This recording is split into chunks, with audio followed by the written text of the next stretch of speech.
Everywhere we look, we see progress, skyscrapers touching the sky, technology advancing at an incredible pace, people connected by screens, able to communicate across the globe in an instant.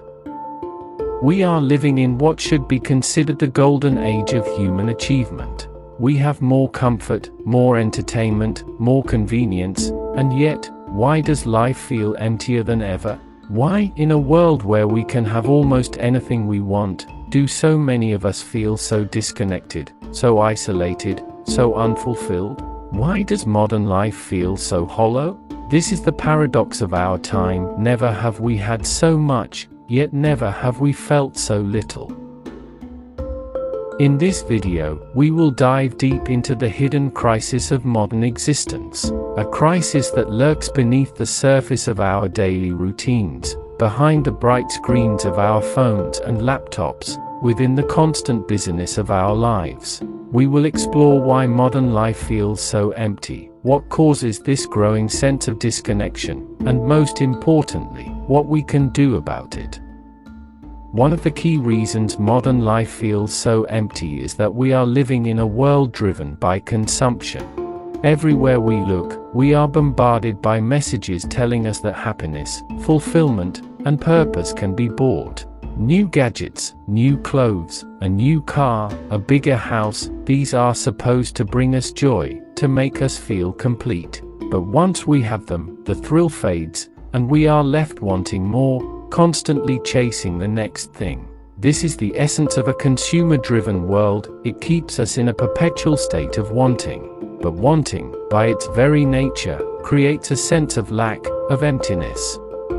In ancient times, people found meaning through survival, through community, through spirituality, and through living in harmony with nature. Today, our meaning is often reduced to the things we own, the status we achieve, and the fleeting pleasures we chase.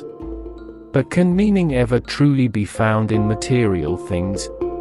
If I am what I have, and if I lose what I have, who then am I? This profound question haunts modern life. Our identities, our self-worth, are so often tied to the things we accumulate. But when we base our lives on external things, we are always left wanting, always left feeling incomplete, because the material world can never fill the deeper void inside us.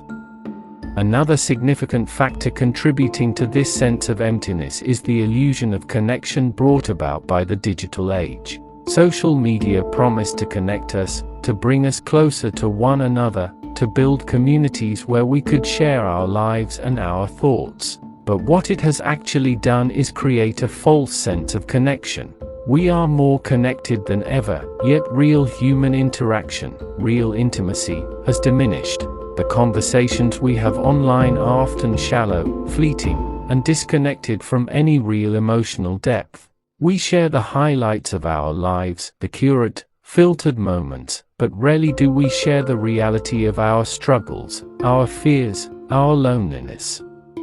The more time we spend in the digital world, the more we lose touch with the physical world, with real human interaction, and ultimately, with ourselves.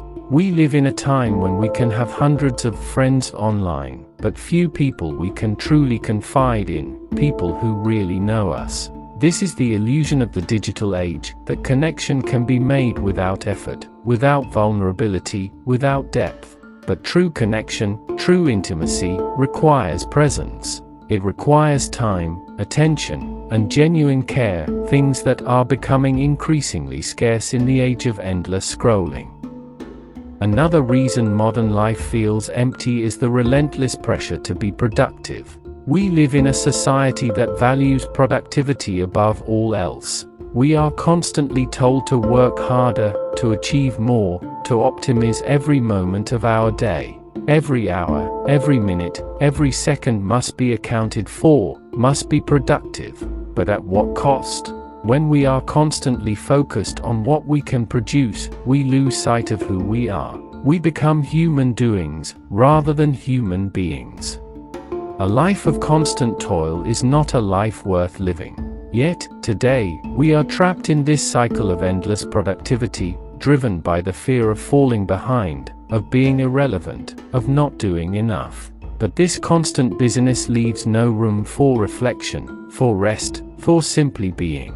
We measure our worth by our output, by how much we can accomplish, rather than by the quality of our relationships, the depth of our experiences, or the richness of our inner life. And in this constant drive to be productive, we lose touch with the things that truly bring meaning and fulfillment to our lives. As humans, we are deeply connected to nature. For thousands of years, we lived in harmony with the natural world, drawing not only our sustenance from it but also our sense of place, our sense of belonging. But modern life has distanced us from nature.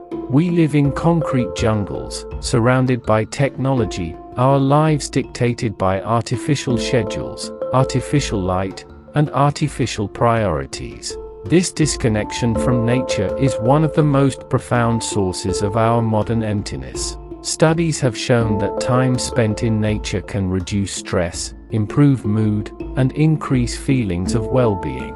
Yet, for most of us, nature has become something we visit on rare occasions, rather than something we live within. The philosopher Henry David Thoreau spent 2 years living in a cabin in the woods, seeking simplicity and connection with nature. He wrote, "I went to the woods because I wished to live deliberately." Today, more than ever, we need to reconnect with the natural world, to find moments of stillness in the chaos of modern life, to remind ourselves that we are not machines, we are living, breathing beings, deeply intertwined with the earth. One of the most insidious aspects of modern life is the constant comparison we make between ourselves and others. Social media has amplified this to a level never before seen in human history. We are constantly exposed to the curated lives of others, to their successes, their beauty, their achievements. And we compare our behind the scenes to their highlight reels. This comparison breeds insecurity, dissatisfaction, and ultimately, a crisis of identity. We begin to question our own worth, our own value, based on how we measure up to others. The sickness unto death, the despair of not being oneself. In today's world, we are constantly being pulled away from our true selves, pressured to conform, to fit into molds, to be like everyone else. But in doing so, we lose touch with who we really are. We become shadows of ourselves, living lives dictated by the expectations of others, rather than our own inner truth. This crisis of identity leaves us feeling hollow, disconnected from our true purpose, our true essence. In today's world, rest and leisure are often viewed as luxuries, or worse, as laziness. We are conditioned to believe that every moment must be productive, every second accounted for, every day filled with tasks and goals. But this mindset leads to burnout, exhaustion, and ultimately, a deep sense of emptiness. Ancient cultures understood the importance of rest. They recognized the value of time spent doing nothing, of simply being, rather than always doing. In the modern world, we've lost this balance. We glorify hustle, we idolize busyness, and we push ourselves to the brink, often without realizing the toll it takes on our mental, emotional, and physical well-being. Modern society has commodified leisure, turning it into something to be consumed, whether it's binge-watching shows, scrolling through social media, or endless shopping sprees. But real rest, true leisure, is about reconnecting with ourselves. It's about stepping back from the noise of the world and giving our minds and bodies the space they need to rejuvenate. Without this, we become cogs in the machine of productivity, and the soul begins to starve. In modern life, there is an overwhelming pressure to be happy all the time. Social media, advertisements, and self-help culture push the idea that happiness is the ultimate goal, and anything less than that is a failure. We are told to think positive, to smile more, to constantly chase the feeling of happiness. But this constant pursuit of happiness can actually make us feel more miserable. By expecting to be happy all the time, we fail to recognize the natural ebb and flow of emotions that are part of the human experience. Life is not meant to be a constant high. Sadness, frustration, anger, these emotions are just as valid and important as happiness. They provide balance, they teach us, and they allow us to appreciate the moments of joy when they do come. You will never be happy if you continue to search for what happiness consists of. In other words, the more we chase happiness, the more it eludes us. True contentment comes from accepting life as it is, embracing both the light and the dark, the highs and the lows. The pressure to always be happy can leave us feeling even more isolated when we don't measure up. We begin to believe that something is wrong with us when we're not constantly joyful, when in reality, the expectation itself is flawed. By releasing this need to always be happy, we open ourselves to a deeper, more authentic experience of life. Another source of emptiness in modern life is the alienation many of us feel in our work. In the past, work was often tied to tangible outcomes, building something, growing something, creating something. Today, much of our work feels disconnected from any real purpose or meaning. Many of us sit in offices, performing tasks that feel monotonous or repetitive, often wondering, what is the point of all this? This is what Karl Marx referred to as alienation. He believed that in modern, industrialized society, workers became alienated not only from the products of their labor but also from their own humanity. When we are no longer connected to the outcome of our work, when we don't see the impact it has, we lose a sense of purpose. We begin to feel like cogs in a machine, rather than individuals with unique talents, desires, and aspirations. Work, for many of us, has become something we do to survive, rather than something that brings us fulfillment. We work to make money, to pay bills, to buy things we don't really need, and the cycle continues. But this kind of work leaves us feeling empty because it is devoid of meaning. One of the most profound sources of emptiness in modern life is the fear of death.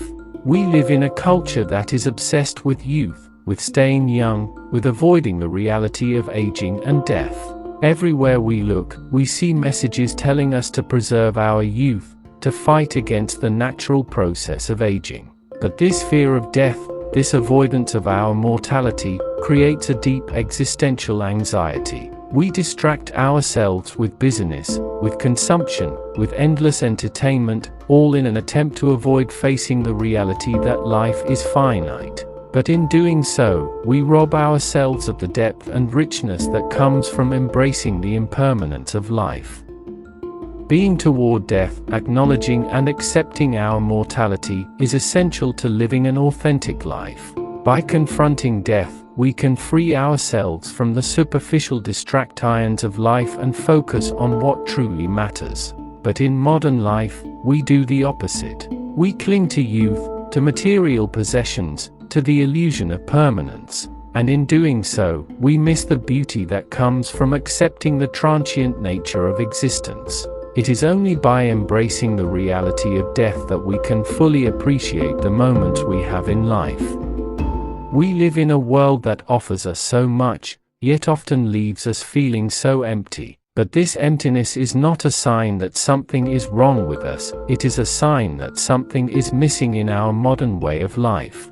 We have become disconnected from the things that truly bring meaning, connection with others, connection with nature, connection with ourselves. But the beauty of this realization is that it gives us the power to change. We can choose to step away from the constant noise, from the endless pursuit of more, and instead focus on the things that truly matter. At the end of the day, modern life is what we make of it. We can choose to live superficially, chasing distractions and avoiding the deeper questions, or we can choose to live deliberately, with purpose, with awareness, and with a connection to the things that truly matter. The emptiness we feel is not a curse, it's an invitation to look inward, to rediscover what it means to be human, and to live a life of depth, meaning, and fulfillment. This is the journey we are all on. And it begins not in the world outside, but within each of us. Thank you for joining me on this journey. If this video resonated with you, take a moment to reflect on the aspects of your own life that might be contributing to this sense of emptiness. We all have the power to change, to reconnect, and to find meaning in a world that often feels chaotic. Remember, the answers are not out there, they are within you. This has been Real World, and together, we can find a way to live deeper, more fulfilling lives. Until next time.